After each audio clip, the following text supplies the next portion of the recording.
Hi, Andy. Thank you so much for joining us. We are Geeks of Wrath. We're here at GenCon, and we're doing some interviews with performers, gamers, creators like yourself. So why don't we get started, and you can tell us about who you are and what you do. Thank you. I'm happy to be here. I met John last year at GenCon when he played in one of my games. I'm a game designer, and I have written a superhero role-playing game, amongst other games that I've worked on in my life. And he played last year, and then the two of you played last night. Yes, yes. And but I've known you for way longer than you. Have you? Because of your wife. Oh yes. You're also a stand-up comic, and a fan of my wife who's a stand-up comic. And so you've known of me, but I don't think, did we meet? No. We didn't meet until last year, right? I know your home. Yes, you know my home. Your home a lot. You know a lot about some very private things about me because of my wife's stand-up. Now, is that weird? No. Or are you used to it? 'Cause it's I'm totally used to it. Yeah. And besides, for guys, any publicity is good publicity, right? Do you, just out of curiosity, because I'm also a stand-up comic, all right, okay. Do you have like a safe word with your partner, or just some things not to talk about? Or my partner surprised me by doing stand-up about me last night. So, yeah, but it was fine. It was fine. Yeah, I mean, it's really fine. She sometimes will say, "Hey, I'm doing a bit about this," and run it by me if she thinks it's going to be sensitive. Okay.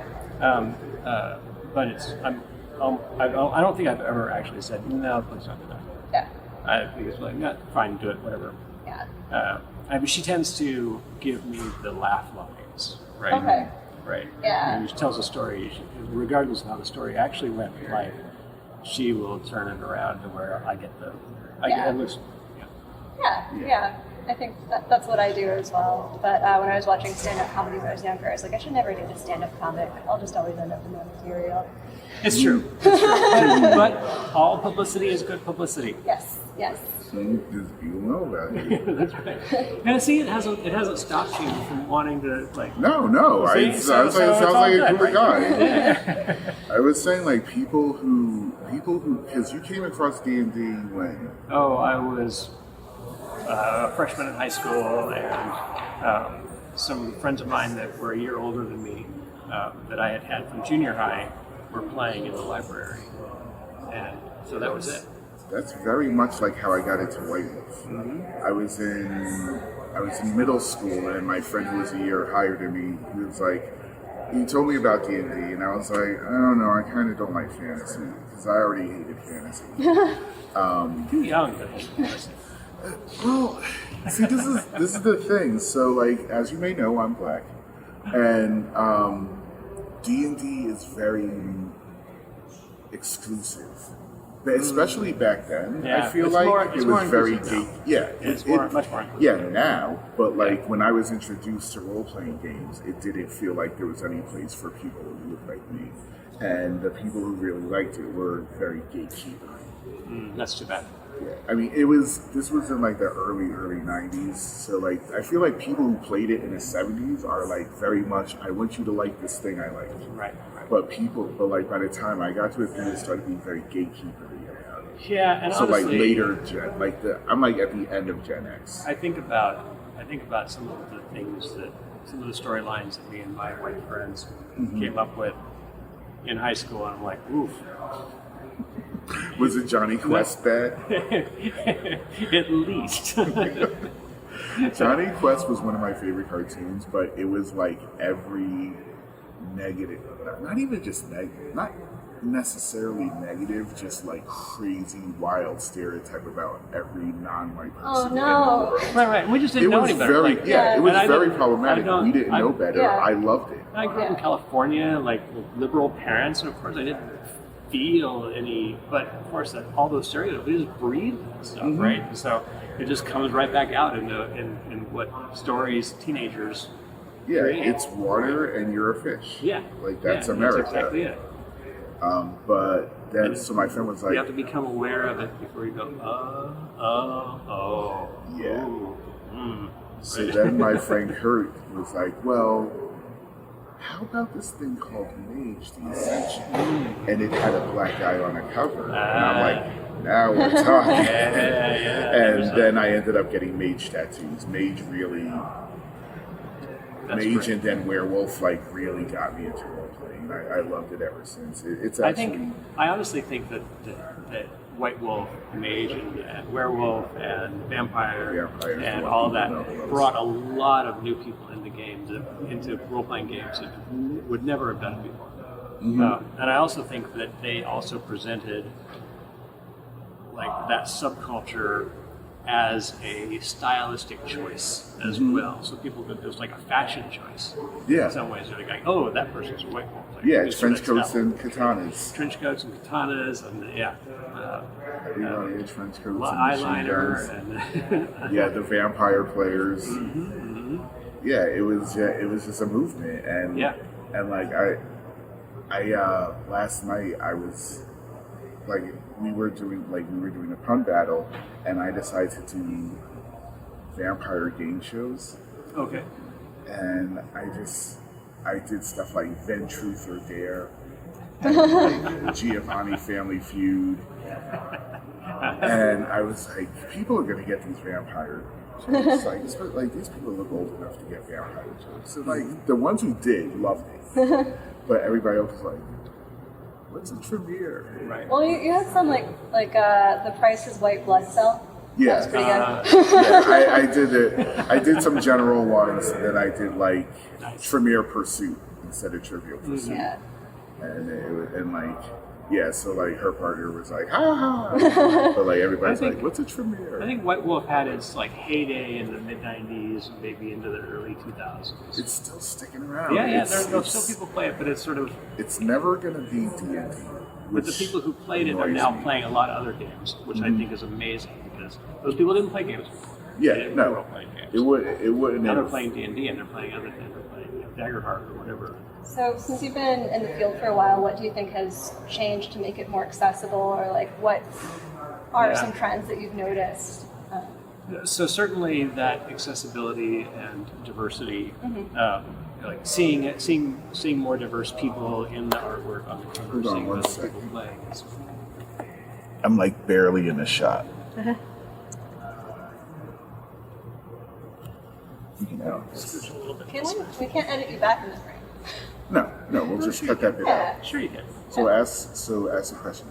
So I'm curious to know, having been in the industry a while, what trends have you noticed to make it from this kind of like almost exclusive, almost gate-kept entity to something larger that brings other people together in places like GenCon? Yeah, certainly the things like he was talking about, like the diversity of people that you see on the covers and in the books, and then the artwork and illustrations of things have become a lot more diverse.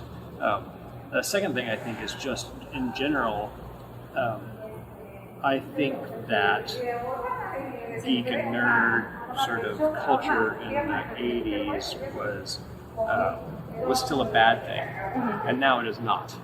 And so I think this is a slight apology for gatekeepers, but but it's a defensive posture, right? Yeah, of course. Like it's kind of it's two sides. If you are being bullied or picked on, like you do need to be exclusive, so I can understand where that's coming from. Right. And so now that we're not, I think that now it's like that is sort of dissolving away. That sort of gatekeeperness is like, why are we bothering doing that? We're no longer on the blunt end of the bullying, right? I'm like an evangelist. I want everybody to play. Like, absolutely. I want everybody to play all of the games. And like, even if it's vampires, even though I hate vampires, like even if, but like, then they'll say, "Oh, I play New World of Dark." I'm like, So, kind of thinking as a game designer as well. I think if you opened D&D and you're looking at it for the first time, it would be very intimidating. You wouldn't know what anything meant. So do you feel like there are things on the game design end that made it? So, I mean, D&D is what it is. It's the 800-pound gorilla, right? It's 80% of the role-playing game market, or was a few years ago. Maybe it's a little bit less now, but I mean, it's still like, if you look at the list of games that are being run here, like if you look at the RPG games, D&D, 5th edition D&D, and Pathfinder. yeah, I was going to say D&D. Pathfinder seems to have like hacked it off. Yeah, because D&D made sort of a misstep in 4th edition, and Pathfinder had an opportunity to grow into that space. But where was I going with this? Oh, D&D is a really complicated game. Yeah. Way more complicated than you would expect for somebody's first entree. Like, if I were to introduce somebody into the world of tabletop role-playing games, I don't think it would be D&D that I would start with. I would start with something simpler, a little bit less. There's tons and tons and tons of role-playing games out there that are just like the zines. People publish zines that are role-playing games. They're like, these are great, and they're really easy. They're really accessible, and they're really easy to be like your first intro into these things. Yeah. And so that's one aspect of it. I think is so. Going back to your other question, the other aspect is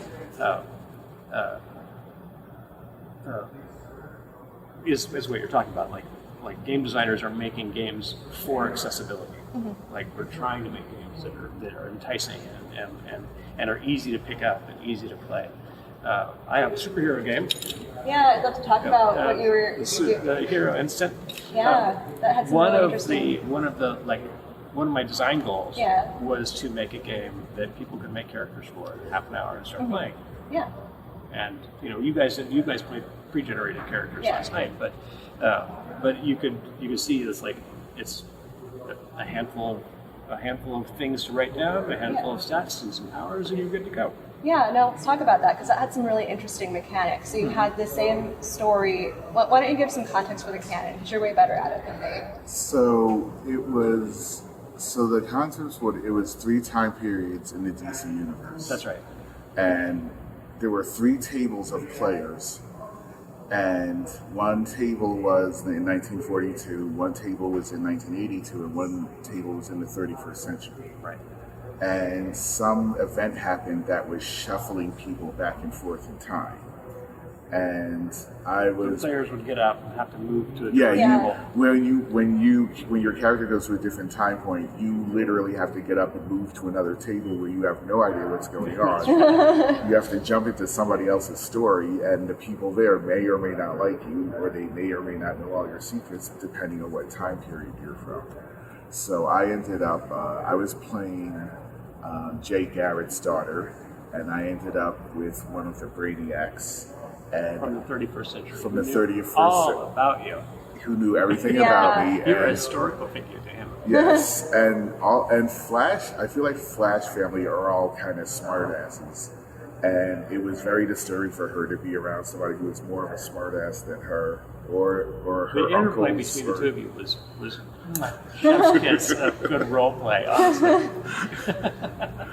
So it was so fun. I know you didn't know the context, but I felt like you would just enjoy the weird dynamic of dimension hopping and things like that. And you defeated Trigon, which I've been telling her since then what a big deal that is. So your character started off in the 1940s at the Secret. Yes. And ended up in 1982. Yes. With the Teen Titans. Right. Right. I don't think I would have known about fire extinguishers, actually. That was No, I think there were fire extinguishers. Yeah. You might not have, and they were probably not too different. 1942 and 1982 is, 1982 is further away from us now. The technology doesn't feel like it's advanced 1942 was from 1982. Yeah, but for context, I put out Trigon with a fire extinguisher because I wasn't familiar with the canon. I just didn't know any better, and I'm like, well, it's a fire. It's good. Yeah. No, I'm right. It's a great idea. It's amazing. It just wouldn't have occurred to me, I think, if I had been in character, because I would have been afraid. I know what to do with a fire. Stop, drop, roll. Great. And your character's a ghost, so what would you have to be afraid of? Yeah, you're not afraid of death. Yeah. But talk about, so there was some, it wasn't quite at random, even though it felt at random. There were some mechanics to the interhopping tables. Yes. Can you talk about that? Yes. So this was just a mechanic for this particular game. Yeah. And it worked and this was something that players could figure out. And so one of the things about the table hopping games that's interesting, and something that we as the game designers have to sort of keep in mind is information flow. Yeah. Right. people at one table start to figure things out, and then we want them to go to the other tables and start to explain things to the other players and get more information and go back. So honestly, that game I think would have run a little bit better had we had a little bit more table swap. So if there had been a little bit more sort of that flow, players going from table to table to table, there might have been a little bit more information flow. No, it was an easy game to play. This was like a really hard game to run. Oh no, it's really easy. Really? Yeah. Are you sure? Yeah. Okay. Gonna take your word for it. It feels easy for me because I designed the game and I've been running it for like 12 years. So, so it feels very easy for me. Curtis was one of my early playtesters and early adopters of like this game is great. And he was one of the other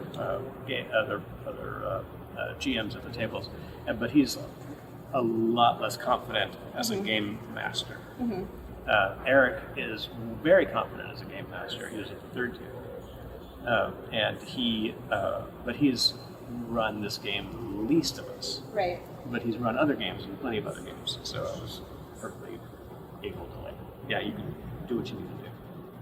Yeah, I think experience must come into it. So like we were looking you up on the FBI website, and Fair. it says I found a stat that you've run over 60 plus LARPs. Yeah. Is it that? I don't think it's that many. That sounds like a lot. Yeah, that's exactly what we were saying. We were like, Right. that sounds like I don't think that's true. I think it's closer to 20. Okay, that's more reasonable. Yeah. Still a lot. Yeah. So Because LARPs don't happen a lot. Yeah. no. There's So very there was few that have the There's very few places that have the population to support like a weekly LARP. So here's how it happened. I went to school at UCLA, and we started the Science Fiction Fantasy Club. And this was before even LARP, the terminology, came around. And we started playing with this idea of like, hey, let's do a costume party, but we'll just dress as the characters we play in our D&D, right? And then we're like, oh, but we should have something going on. And then we like, all right, how do we run mechanics for this sort of thing? And the early ones were like rolling dice on the floor, And so there was a club of us. There was like 40 of us in this club, and we started writing these. We started basically writing LARPs. We didn't know what to call them at the time. There was I hear this is how Scientology started. Kind of, yes. It was very Also in California. also in California, also with dice rolled on the floor. This very much actually sounds like like you started Scientology. And so we didn't do weekly LARPs. We did one-shots. And so somebody would come up with an idea, present the premise to the rest of the club. The rest of the club would take the premise back and write like a character idea. And then the person who's running, it turns out we did it better in groups, so we'd have like a group of 2 or 3 people who would run a game. And we'd collect all these character ideas for this premise.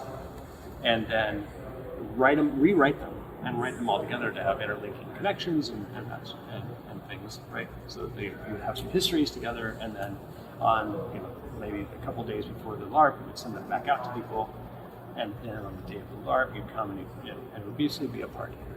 But it would be a party with mechanics, and there would be goals. You'd have characters, you'd have goals, mechanics, and you'd have some stats. And we ended up on a very simple rock, paper, scissors based system for resolving things. Because we realized that like the game, if it required a game master, the game would just come to a screeching halt. While somebody went and found a game master. Which I've You've probably seen that sort of thing.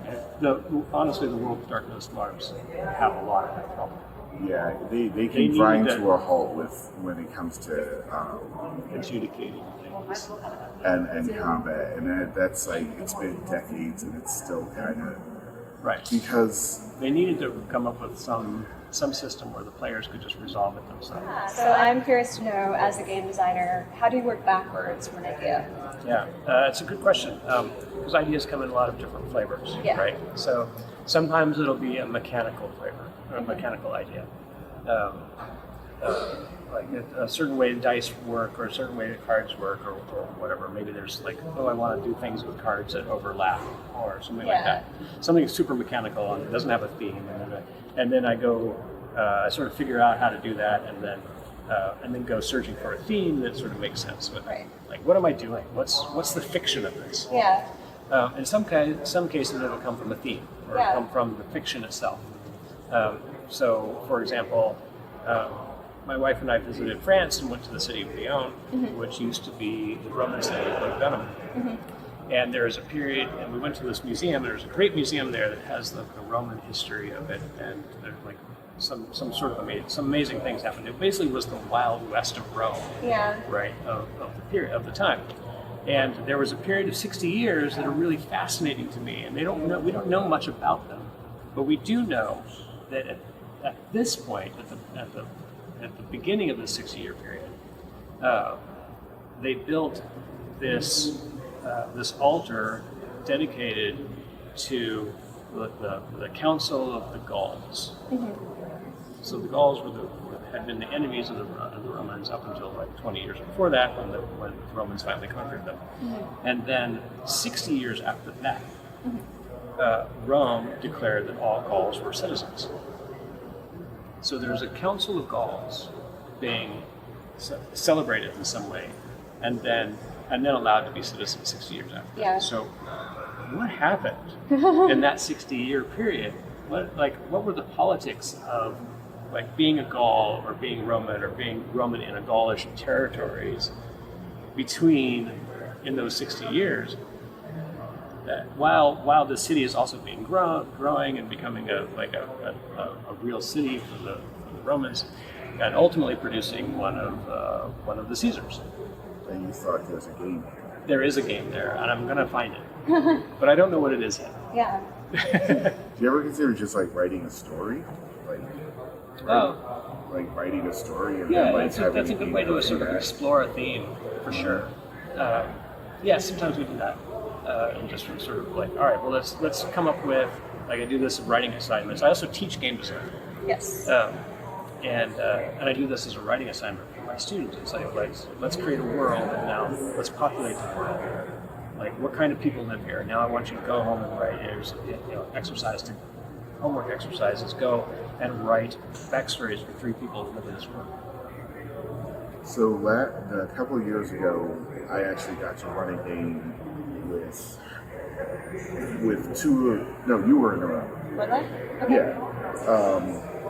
And she was horrified and disgusted by how little preparation I do.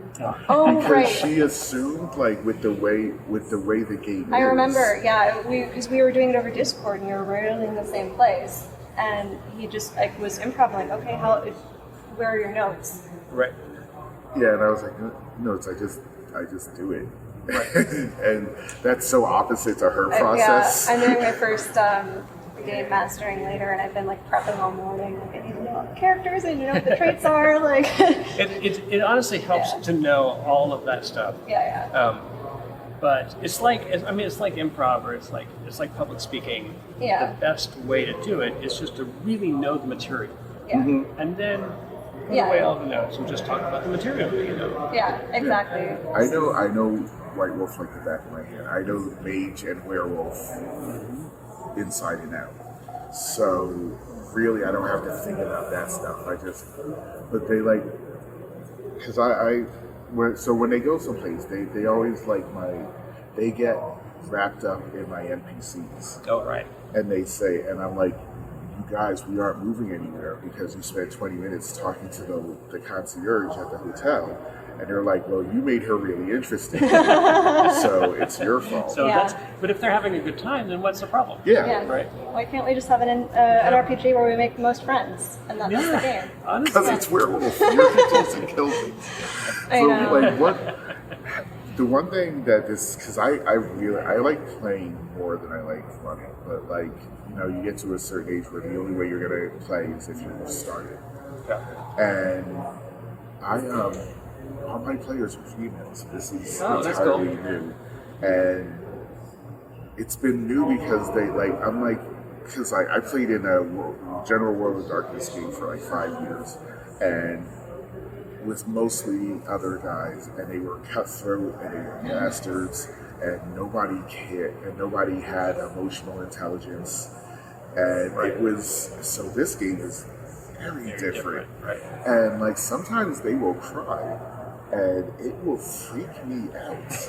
Right, because I'm like, we've been conditioned to play like, oh, crying is a problem. Yeah. We need Yeah. to solve this problem. Yeah. Yeah, and they keep saying, they're like, no, it's a good thing. It's a good you cry, did it. yeah. You did it. You made a good game. It's affecting me emotionally. It's a good thing. But like, yeah, like you said, I'm like, no, something's wrong. I have to fix it. But nobody's in the room. Yeah. You split my consciousness, and then you made me watch her die in front of me.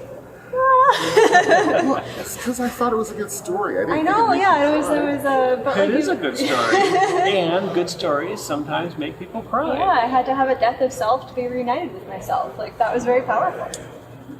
Good work. Yeah. Yeah. So, cringy moment in my history of gaming. I ran a D&D game, or was it D&D? I don't remember now actually what game system it was, but all friends of mine, all female players, and I found myself wanting to create love interests for them. And then I realized, would I do this for my male friends in their games? I'm like, no, this is totally just my bias. They didn't want it, they just wanted to go out and kill stuff.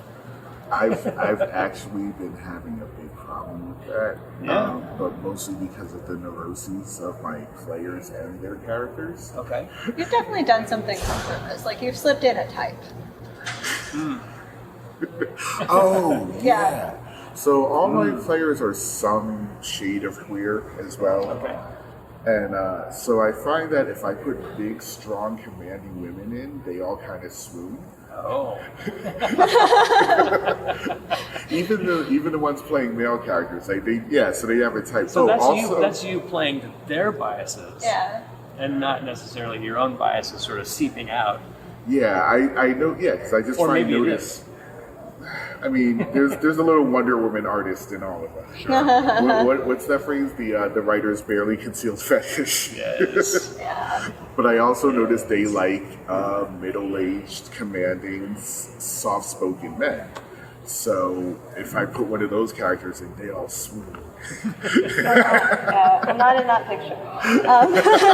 You're in that picture and you don't I like like it. Yeah. Getting back to Andy, you teach about ethics in gaming. Yes, I'd love to so- hear more about what that entails. And like, Yes, so there's a podcast. Yeah. Where we are only doing it sporadically now. Yeah. But we started it during the pandemic. My colleague and I, Shlomo Sher, he's the ethicist. He's a philosopher, and he teaches ethics and game design at the school where I teach game design. Like we have an ethics course that the students have to go through. And so we decided to teach do a podcast where we talk about more how ethics and game design sort of intersect. And as you know, we joke that he's the ethicist and I'm the game designer. When we met, it was murder. Yeah, I had to go through a lot, but it was just me, so I had to figure it all out for myself. So I just talked to them a lot, and I was like, "You guys need to tell me where your lines are." Right. And Which is just really good idea to do in any case. Yeah. Whenever you're running a game, there's a ton of these role-playing game tools now where the button or the session 0 where you're supposed to talk about not only what are your expectations for the game, but what are your lines, where are the boundaries, what are the things that where this game could go and where it shouldn't go, and we never had any of those things as we were kids. So yeah, because it's not always stuff you would expect. The one thing I will always remember is I had a character who was a lot like White Diamond from Stevie Universe. She was a very condescending, narcissistic mother figure, and it triggered the hell out of my players. And I did not see that coming at all. right, And they were like, and that's the downside of those session 0 things is that most people don't know what's going to trigger them Yeah. Yeah. until it triggers them. and then they're like, oh. But that's why you usually like have a button or something where you can say like, I'm actually being triggered right now, and I need to go and have a moment. In addition to boundary setting within games, what are the other ethical issues that come up in terms of design? Oh well, certainly diversity and presentation. There is sort of there's a rather weak argument if you've played board games that worker placement games, where games where you have little people and you're sending them off to do tasks. That those are always, regardless of whatever their theme is, they're always about slavery, because those little meeples never get a say in what they do. I don't think I've played a game like that. Like I literally just heard that term for the first time last night. So there's a D&D. There's a very popular D&D game called Lords of Waterdeep, and it's set in the D&D I've heard universe. that name. I have no idea what it's about. So you're basically you're putting together. You've got some workers, and you're sending your workers into places in Waterdeep, and what they're doing is they're putting together teams of adventurers who are going off and doing missions. And each of you are playing different boards, and so you're placing things like I'm going to send this person over here to do this thing, and it's basically a way of selecting an action. So the board is just all the different actions you can take, and your workers are just the way that you select those actions. So that's just the way that the game works. But because they're people, because they're just they're actual like meeples, they look like little people, right? Yeah. Like if they were just like a token, then that's fine because it's a token. Well, I mean, so it's a very weak, like I said, it's a very weak argument, right? But like because you're never giving them anything. There's no sense of trade or anything. There are other games. Another very popular game is a farming game called my mind blocked the name of it, Agricola. Agricola. And in Agricola, you have a little family of farmers, and they're doing tasks on your farm.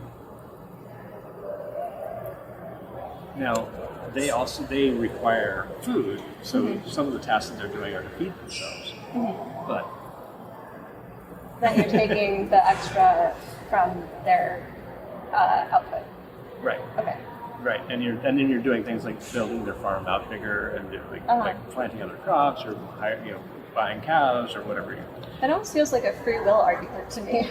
Well, right, exactly. Yeah. I feel like people who clutch their pearls at that would be like literally horrified at The Sims. Yes. I've seen some of the most sadistic things in my life. Somebody's telling me their favorite thing to do in The Sims was and so this was a while back. These words might not mean anything now, but their Sims would have a LAN party at their house. These words might not mean anything. They would have a LAN party, and then they would take all the doors away, and then the computers would overheat and the house would burn down and they would all die. Or they would have a pool party and they would take all the ladders out of the pool. Ladders, yeah. I love reading the bug log for The Sims. They'll say like things that they fixed. I guess they have like a supernatural Sims, like opening umbrella in house causes rampaging werewolf. And then like what should fix it? Like I would not like there to be a raging werewolf when I open my umbrella inside the house. Right. Like my background's in mental health, so I would love to do a study on the cathartic effects of The Sims. I bet. Because there has to be some catharsis to causing so much pain and anguish in a fictional world. Well, so The Sims. Otherwise, these people are just animals. Arguably, The Sims isn't a game. I mean, it's something we play, but it's more like a doll's house, right? And so you wouldn't necessarily think about a doll's house as a game. So it's just play. It's just play, right? And there are, of course, different kinds of play, and there are people like Bazinga and all those guys that have been there's academic papers about different kinds of play and how they interrelate to things, and lots of academic boring stuff. But The Sims, but think about, I don't know if you played with dolls. Yeah. When you were tiny. Or Like so yesterday. or yesterday, whatever. right? How many horrifying situations did you put your dolls through? Yeah, I mean, it's a way of exploring kind of forbidden Yeah. instincts, and there's some aspect not only of catharsis, but the presentation of feelings that you can then work through. That's right. So, That's yeah. right. And you can like push it onto the doll. And, Yeah. Like this doll is feeling this, and this doll is feeling that. Yeah, Yeah. And I think it's all really good. So when you run a game, do you have something that you want the players to experience? Like obviously you want them to have fun. Yeah. But I do mean, you want them to But what like is fun, right? Yeah. So Because I've known my players for one of my players I've known for over 30 years. Yeah. I want them to have fun, but I also kind of want them to grow. okay.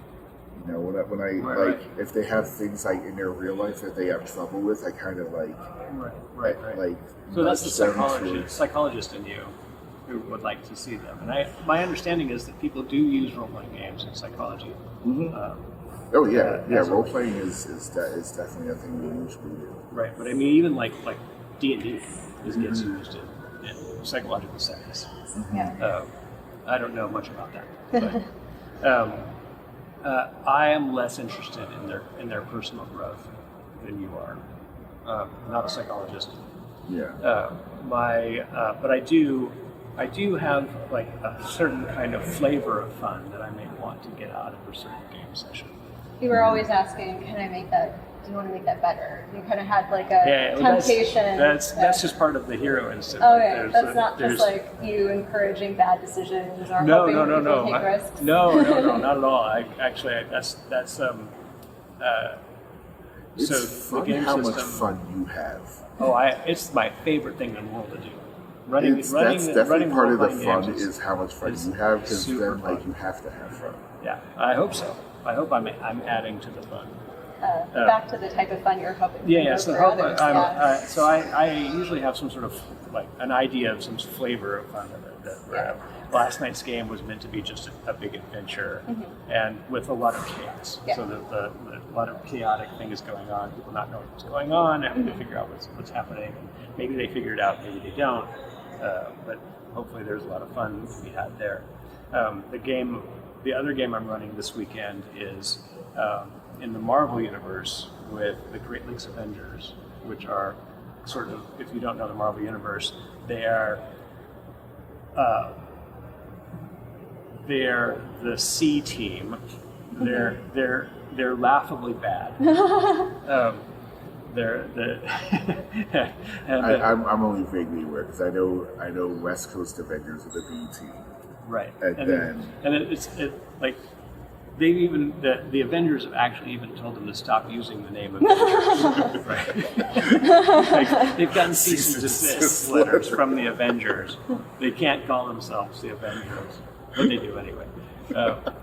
And so, in that game, and the players who come in and play that game generally know they're attracted to the game because they're like, oh. Misfit heroes. And so I've teamed up with Great Lakes Avengers with Alpha Flight, which is Canada's premier team of heroes. Okay. And so the fun of that game is, competent people having to work with incompetent people to get something accomplished. And do you have people playing both sides, or Yes. Interesting. Yeah. So they're teamed up to solve this mystery. Yeah. And so I went to do. Good job. There you go. No, you just have. You were right. I went to do a kind of play test, and they're like, we don't have any GMs. I will book. And so anyway, that's where I'm at right now. That's awesome. Yeah, it sounds great. yeah, every time we come here, she's like, I want to do something weird. Last time I wrote a honestly, hentai. Don't be afraid to wing it. Yeah, that's kind of what I thought. Because the players will take it off the rails almost immediately. Yeah. Have you ever read? There's a great webcomic called Darths and Droids. I have not. Darths and Droids is the full Star Wars, all the movies. It's told through still images from the movies in chronological order. But and it's and like everything that happens happens in the order of the movies. Yeah. But what's happening, the context of it is that it's a role-playing game. That the action of is the characters in this role-playing game that has gone off the rails immediately. And the GM just never manages to fully catch up to what the players are doing. And so you get you hear the dialogue of the players while you're looking at the still images of the movie. So the dialogue is the players talking to each other. And then the movie stills are what's going on. And you're going to lose many days to this because they're almost through the entire run of the movies. Yeah. It's fantastic. It's really fantastic. So, what would be your advice to people running games? Do it for fun. Right, that's number one. Make sure that you're having fun. Make sure your players are having fun. If it's not necessarily going the way that you planned, lean into the unplanned chaos of it. And honestly, sometimes my players, like I let them know that they have. I just fold my paper up and I just set it aside, and then they know. Oh, we've deviated from whatever Andy had planned, and they're like, yes. Yeah. I mean, this is why I don't have notes. I know. But also, don't be afraid to take the thing that you planned, take it out of its original context because they're never going to see it, and then just put it in front of them again. Yes. Right? Yeah. You can recycle. Because how would they know? Yeah. Just recycle it. They'll never know, and it's all good. Yeah. Know the material as best you can, and then when the players deviate from it, just have fun and wing it. Yeah. That would be great. Is there anything else that you wanted to talk about, or anything you wanted to go over, or? I'm going to plug to our 4 viewers. We'll have more. Yeah. All right. We'll have more, but. Oh, yeah, you'll have more viewers for sure, but I'm anytime you guys want to chat some more, again, I'd love to come back. Yeah. Okay. Thank you so much. Thank you so much for joining us, Andy Ashcraft. It's super fun. Yeah. And this is John, and that's Kachan, and this is the Geeks of Wrath. Thanks so much for joining us. Thank you so much. Yeah.